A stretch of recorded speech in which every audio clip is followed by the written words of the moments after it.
Son las 6:58. Buenos días, dominicanos, dominicanas, ciudadanos y ciudadanas del mundo. Julio Martínez Pozo.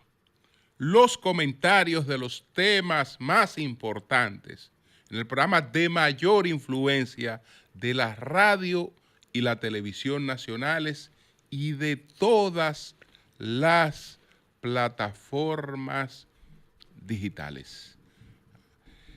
Buenos días también a nuestro equipo, al equipo del Sol de la Mañana, a nuestras audiencias, a la de Sol, a la de Telefuturo, Canal 23, a todas nuestras plataformas. Bueno, nuestro canal de YouTube supera ya el 500,000 de seguidores, de suscriptores, lo que es realmente una hazaña, y sé que eso seguirá pues creciendo. Entonces, señores, miren, vamos a ocuparnos de estos temas. Vamos a ver aquí los temas que tenemos señalados.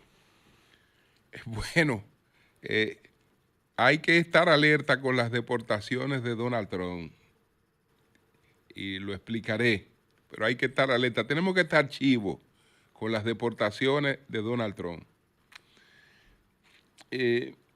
Haití toca un tema nodal de su población, que es el de la indocumentación.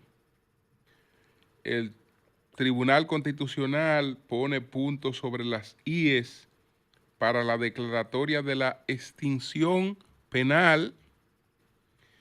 Y bueno, aunque se pospuso la legislación, la discusión de una propuesta, un remiendo que el gobierno mandó al Congreso, que le ha llamado reforma laboral, sin que esté previamente discutido el principal tema de la reforma laboral, se pospuso. Pues quiero hablar un poco sobre un nuevo mercado laboral que demanda un nuevo pensamiento regulatorio. Entonces, señores, miren, otras anotaciones que tengo aquí. Sobre el caso de la muerte de Dennis Luis Silverio Ramírez, el colmadero. Ayer dije que tenía 45 años, me dicen que son 52 años, padre de 3 hijos. Pues la policía nos ha informado que tiene un video y que está tratando de localizar a la persona que ha sido identificada como el posible autor de esta muerte, y posiblemente sea un individuo que haya tenido una discusión con este caballero. Llegó en una motocicleta con su casco puesto, intercambió con él y le disparó. Y está la grabación de lo ocurrido. De manera que en cualquier momento pudiera ser capturado esta persona y sometida a la acción de la justicia. Eso es con el caso del colmadero del ensanche Quisqueya, ahí en la avenida Roberto Pastoriza. Entonces, hay un hecho que ocurrió en los Estados Unidos, pero no podemos dejarlo pasar por alto. En Estados Unidos, el pasado miércoles, fue asesinado el principal ejecutivo de la principal aseguradora de salud. El principal ejecutivo de la principal aseguradora de salud, Unity Healthcare, fue asesinado el señor Brian Thompson. ¿Qué peculiaridades hay en este asesinato que todavía no se ha podido ubicar al posible autor de este hecho? Pero evidentemente que es un hecho que está relacionado a los enfados que tiene esa sociedad por el tratamiento que reciben de las aseguradoras, la negación de servicios por parte de las aseguradoras de salud. Entonces se publicó un libro en el año 2010. Este libro explicaba todas las maniobras a las que apelan las aseguradoras de salud para dilatar, denegar un servicio.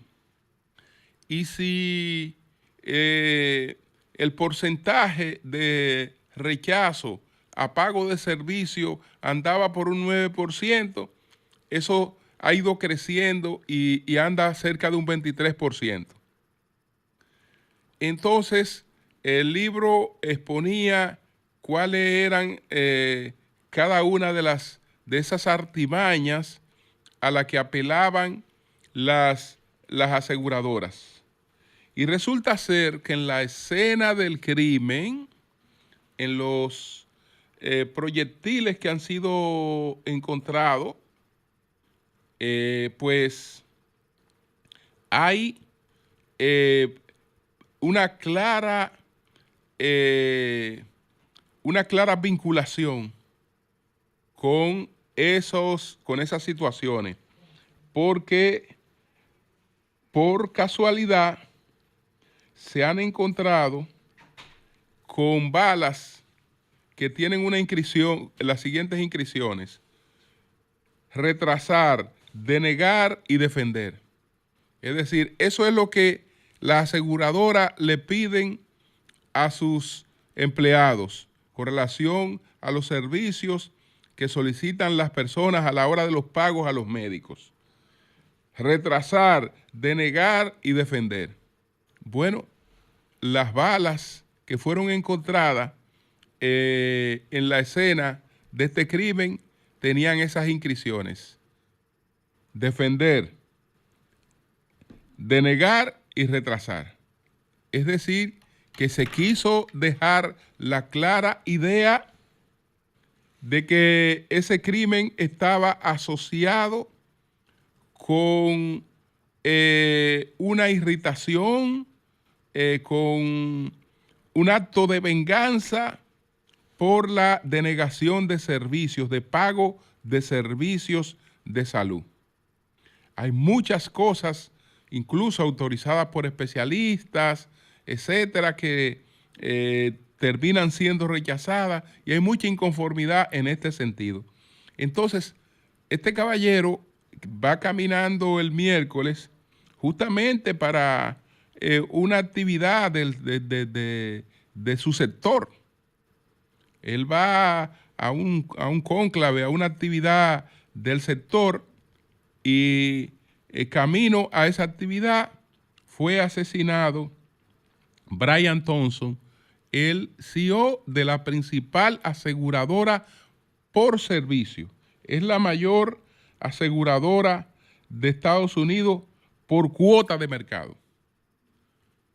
Entonces, ese hecho está siendo investigado en Nueva York. Ese hecho está siendo investigado en Nueva York. Miren, señores, ahora resulta que tenemos que ponernos alerta sobre qué es lo que piensa hacer Donald Trump con su política de deportaciones. Porque ayer se publicó la noticia de que Bahamas había rechazado una solicitud que le había hecho el equipo de transición de Donald Trump para enviarles deportados que no quisieran ser aceptados en sus países. ¿Qué ocurre? Que entonces ahí sale a relucir que esa solicitud que rechazó Bahamas también le fue formulada a Islas Turcos y Caicos, a Panamá y a Granada. ¿Qué quiere decir esto? Que Trump tiene sus su programa de deportaciones, pero él está buscando lugares a donde enviar sus deportados. Él está buscando lugares donde enviar sus deportados. No tenemos noticia de que él haya tocado a la República Dominicana, pero desde luego que nosotros no estamos fuera de la tómbola. Por ejemplo, ¿qué pasaría con las personas que él quiera deportar hacia Haití? ¿Qué pasaría con esas personas con las que deban ser deportadas hacia Haití? ¿Qué pasaría con ellas? Porque bueno, yo no me voy a preguntar aquí qué pasaría con los dominicanos. Dominicano que sea deportado, indiscutiblemente que ahí no hay discusión hacia dónde es que hay que enviarlo. Y Bahamas no está discutiendo de bahamaenses que sean deportados. De hecho, debe haber muy pocos. Sino, de lo que se está hablando es de que ellos lo que quieren es salir de su problema. Mira, yo voy a coger la gente. Es sacarla de aquí y vamos a tirarla donde primero sea posible. Vamos a lanzarla donde primero sea posible. Entonces, Estados Unidos tiene sus jueguitos de presión, tiene sus maniobras de presión y nosotros no estamos, digamos, al margen de cualquier presión de esa naturaleza. Si eso se está haciendo con otros países del área, olvídese. Nosotros no tenemos la cara más bonita que Panamá. Entonces, hay que estar alerta porque evidentemente que él quiere salir de su asunto, pero esto es para enviarlo a cualquier sitio. Que él lo acepte. Entonces, quiero conectar esta información con algo que es alentador. Yo sé que ese Consejo Provisional de Haití no tiene los recursos, no tiene las posibilidades de llevar a cabo lo que ha anunciado, pero ojalá que la ONU auxilie a Haití en esa posibilidad. Y el solo hecho de que ellos lo estén planteando es positivo, porque ellos están identificando un problema que es de ellos y que no pueden atribuírselo a otros. El tema de la indocumentación, ese no es un tema, por ejemplo, de la República Dominicana. Ese es un tema de ellos y que tienen ellos que buscarle solución. Entonces, el Consejo Provisional de Haití está dando un plazo de 5 años para que los haitianos que no tienen documentos puedan documentarse, puedan buscar un acta de nacimiento y a partir del acta de nacimiento generar otros documentos. Esto es un proceso que requiere organización, que requiere recursos. Ese consejo no tiene la posibilidad mínima de eso y además en la situación en la que está Haití, esto es una quimera, pero de todas maneras es importante que se plantee porque ese es un problema de Haití.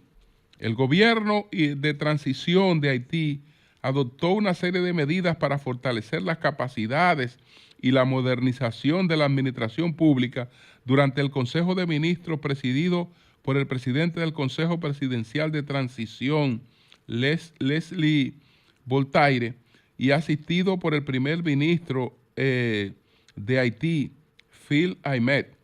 Entre las medidas se destaca la regularización del estado civil de los haitianos sin acta de nacimiento, para la cual las autoridades de transición decidieron adoptar un decreto que otorga un plazo de 5 años a sus nacionales para regularizarse. Además, se tomaron decisiones en el ámbito del fortalecimiento institucional de Haití, como adopción de un decreto complementando la composición del Consejo Electoral Provisional. Es decir, ellos tienen el deseo, han mostrado la aspiración de buscar un camino institucional, pero sin el monopolio de la fuerza, eso no ocurre. Mientras Haití no sea un Estado, nada de esto es posible. Y Haití no es un Estado, porque no tiene el monopolio de la fuerza. Es decir, no hay un Estado, no hay un Leviatán que esté en condiciones de imponerse sobre todas las otras instancias en Haití. Mientras eso no ocurra, no opera como un Estado. Pero hay las intenciones, y eso por lo menos hay que saludarlo, eso que está ocurriendo en Haití.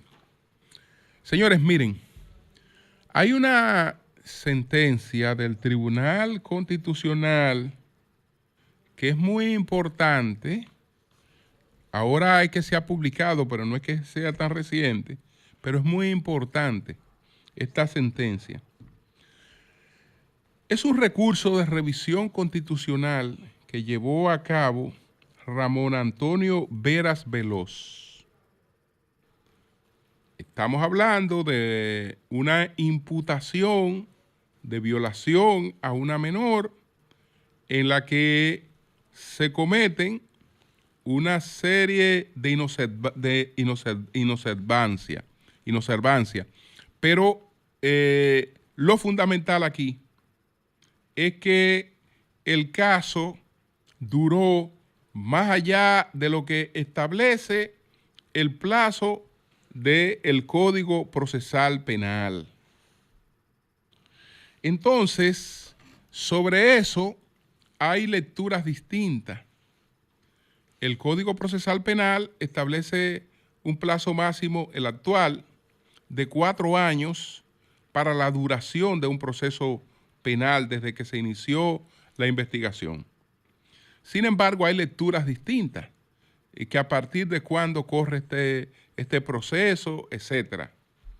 En el caso de este caballero, de Ramón Antonio Veras Veloz, él obtuvo una decisión de extinción penal de su caso, que la Suprema en casación la dejó sin efecto, la anuló.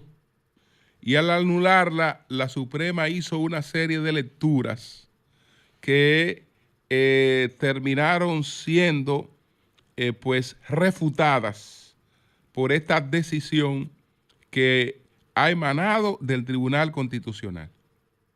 Porque la Suprema Corte de Justicia alegó, entre otras cosas, que el recurrente debió haber hecho las diligencias para que su proceso se agilizara.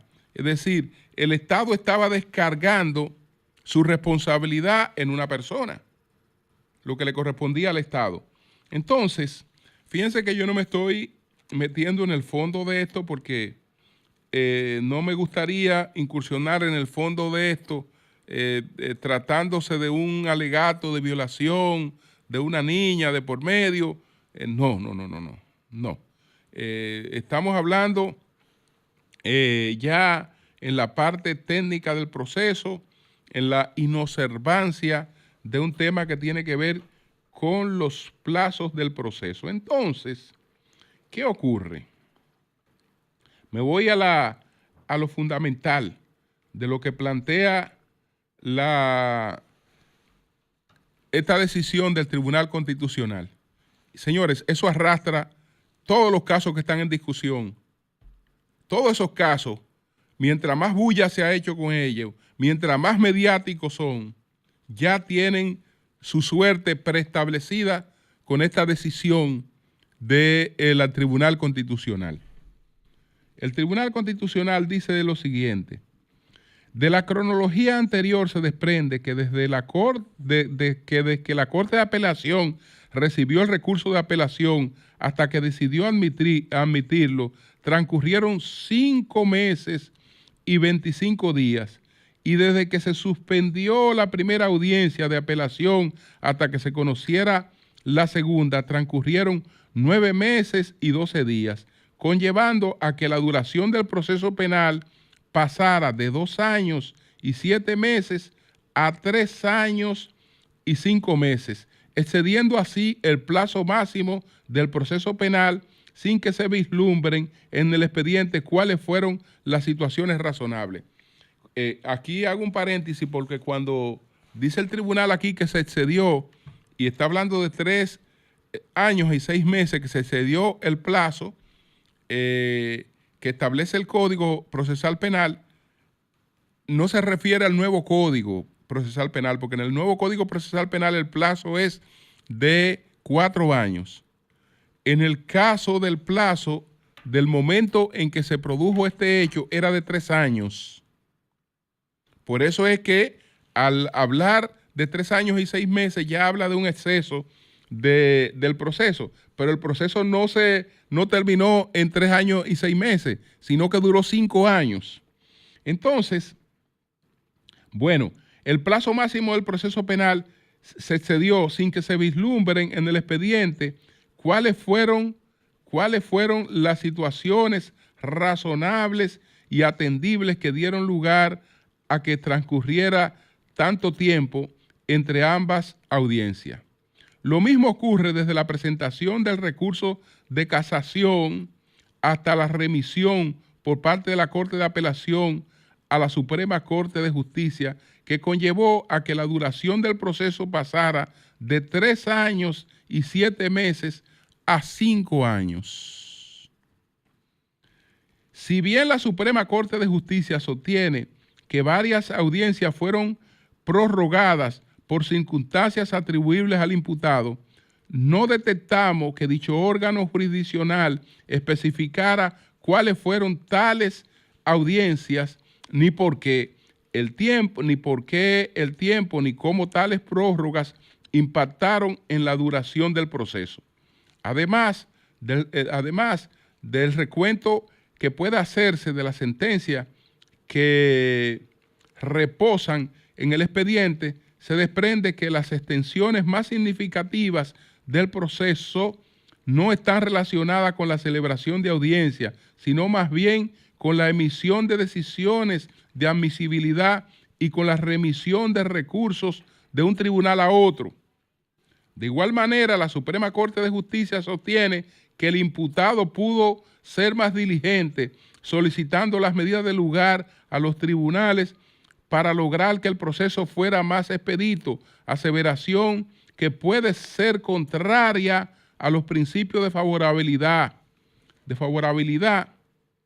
y presunción de inocencia, colocando la carga del proceso penal sobre el imputado y no sobre el Estado, que es el que lleva la persecución criminal y que además es el responsable de velar porque la administración de justicia sea oportuna.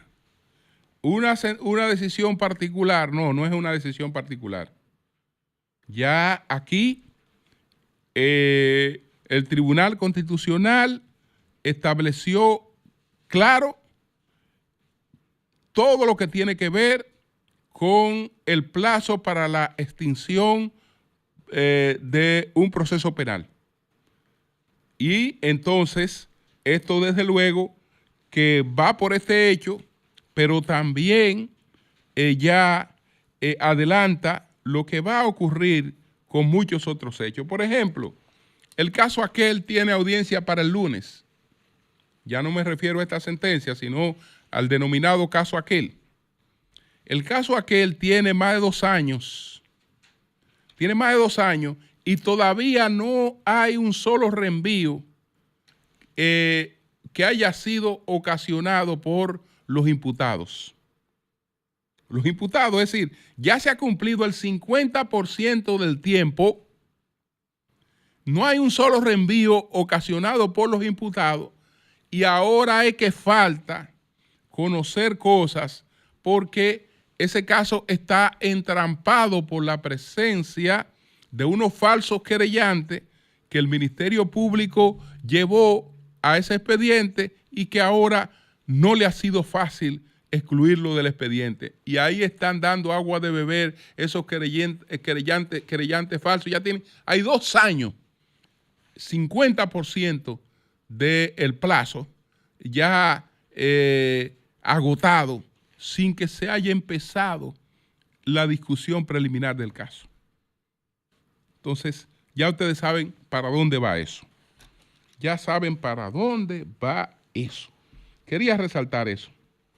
Miren, señores, yo quiero insistir con relación al tema de la reforma del Código Laboral que deberíamos tener una discusión y deberíamos tener un proceso de reforma mucho más amplio del Código Laboral y más participativo.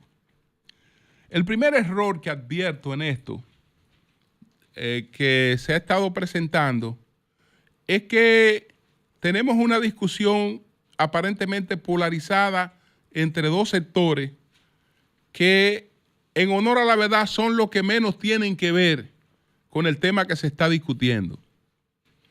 Por una parte está una representación sindical que todos sabemos que es simbólica, no solo por lo que ha ocurrido en nuestro país, sino por lo que ha ocurrido en el mundo, que ha habido un debilitamiento del sindicalismo. El sindicalismo prácticamente ha desaparecido. Entonces, eso es simbólico. Esa gente no tiene que ver nada con lo que ocurre realmente en la vida laboral. Pero los otros tampoco.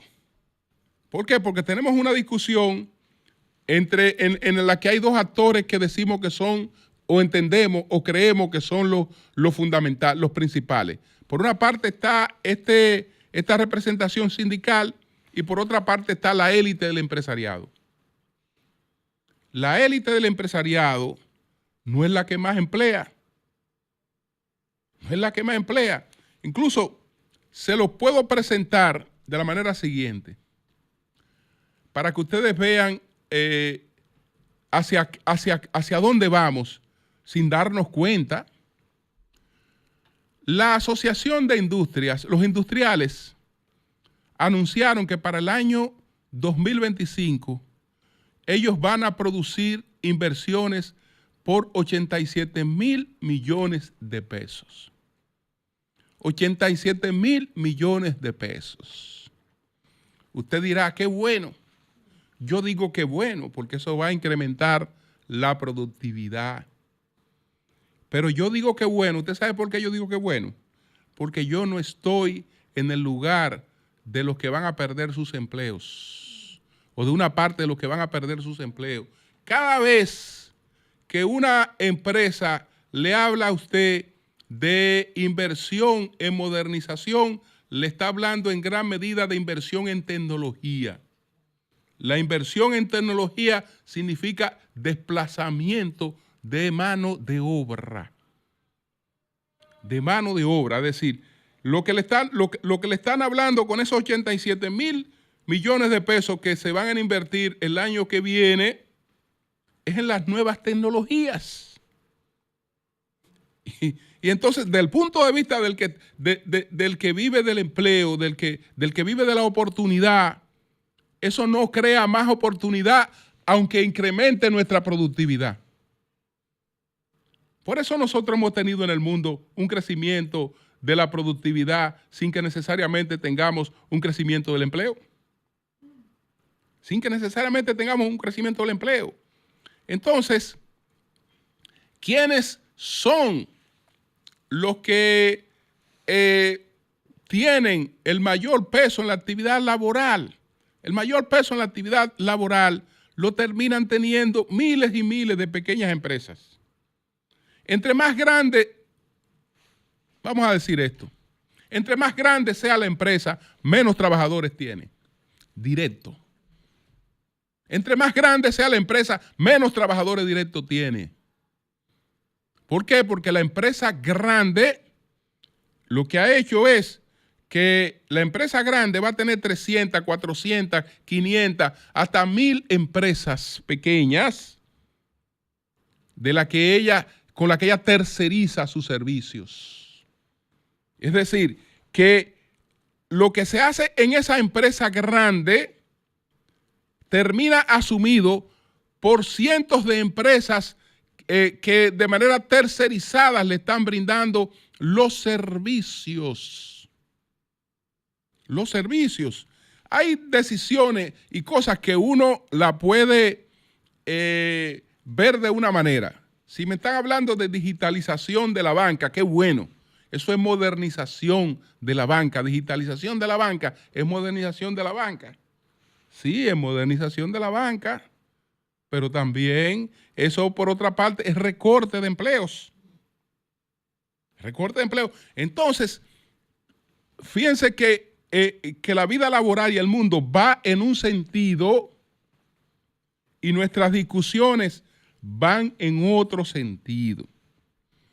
Probablemente, señores, en ese tema nos toque un poco recordar un viejo consejo de un hombre que no podemos decir que, porque incluso muchos lo ubican como un conservador, pero en el pensamiento no creo que lo fuera. Me refiero a don José Ortega y Gasset. ¿Por qué? Porque en los criterios con los que asistimos a la discusión están nuestras viejas convicciones. Es decir, nuestras viejas convicciones. Y en ese sentido, don José Ortega y Gasset dice lo siguiente: nuestras convicciones más arraigadas, más indubitables, son las más sospechosas. Ellas constituyen nuestros límites, nuestros confines, nuestra prisión. Poca es la vida si no piafa en ella un afán formidable de ir más allá de sus fronteras. Entonces, en esa discusión, ojalá que concurran otros actores. Ojalá que concurran otros actores. La pequeña, la mediana empresa no puede dejar esa discusión como una discusión de la élite empresarial, porque no es una discusión de la élite empresarial. Pero además ahí hay otros temas metidos de por medio que no tengo tiempo de desarrollarlo en estos momentos. Cambio y fuera.